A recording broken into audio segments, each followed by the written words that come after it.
I want to take you now to a view of the morning after in Afghanistan. I want to show you some exclusive video images. These came out of the southern city of Kandahar, the religious capital, one of the largest towns in all of Afghanistan. Again, at daybreak today, largely a ghost town, according to the videotape here. Many Afghans, we are told, have fled the city, and those who remain have gone into virtual hiding. Security, as anticipated, is extremely tight, and no one is being allowed in there. CNN obtained these exclusive images earlier today, and also today the Taliban ambassador to Pakistan says the offensive strayed from military targets and cost civilian lives on the ground.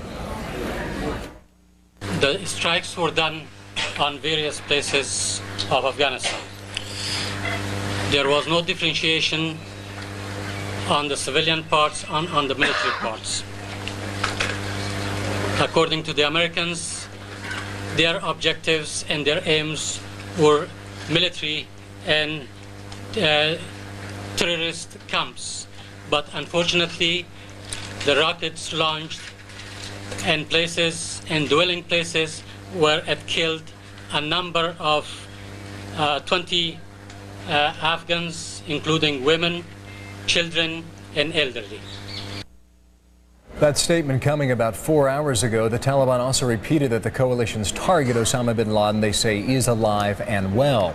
From Afghanistan, I want to go further east to Islamabad, Pakistan. Earlier today, there were a number of protesters who took to the streets, various cities in Quetta and also in Islamabad. For an update now, Nick Robertson is with us live. Nick, what's the story at this hour? Well, that's right, Bill. In several cities around the country, gatherings, demonstrations of some hundreds to thousands of people west of here in the city of Peshawar, southwest in the border city of Quetta, south of here the port city of Karachi, southeast of here the city of Lahore. All these cities, including the capital Islamabad, had demonstrations. These demonstrations spread out all over the country. This is the image that may have sealed Maulana Fazlur Rahman's fate. A gun-toting henchman riding shotgun with him at the head of a cavalcade in the capital's suburbs. By Rahman's standards, the turnout at the rally Friday, around 20,000, was high. But until now, his frequent anti-government and anti-American demonstrations have been tolerated. His arrest, analysts here say, is a sign the government may have had enough. This basically... Well, Fazlur Rahman again today contacting CNN and said his house arrest had been extended not only from yesterday, but he's been told now he'll be under house arrest for the next 3 months, an indication the government is concerned about the influence that some of these radical Islamic clerics have. And it is these clerics that have been bringing people out on the streets of Pakistan today in these cities. It's the clerics who lead the rallies, and in Islamabad today they led a rally that came outside the American United States Information Services office here, and in other cities they've been burning effigies of President Bush. In the city of Quetta, a cinema, we understand, was set on fire. The cinema owner there said he believed his cinema was targeted because he'd been showing an American film. Also, cars in that city burned, and in the other cities confrontations with the police.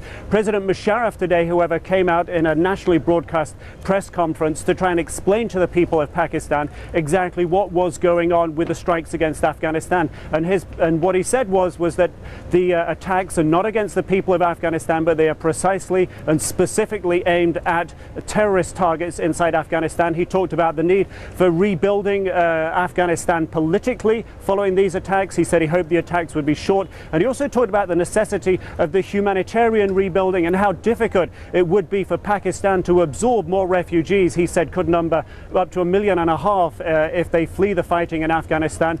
He said Pakistan really could not absorb that number of refugees, and he called for a serious rebuilding, economic rebuilding of Afghanistan, and also a political rebuilding. He said Pakistan needs to have friendly neighbors in Afghanistan, and he cautioned against the Northern Alliance trying to take advantage militarily on the ground of any weaknesses they saw developing in the Taliban ranks because of these attacks. Bill? All right, Nick Robertson on the ground in Islamabad. We should point out again, we have seen some protests, several thousand at certain points, but in a country of 60 million, a bit difficult to put that into broad perspective. Again, police out in force on the streets of not only Islamabad, but various cities in Pakistan. It is something we will track not only there, but throughout the entire region. More coming up in a bit. Here's Paula again in New York. Paula.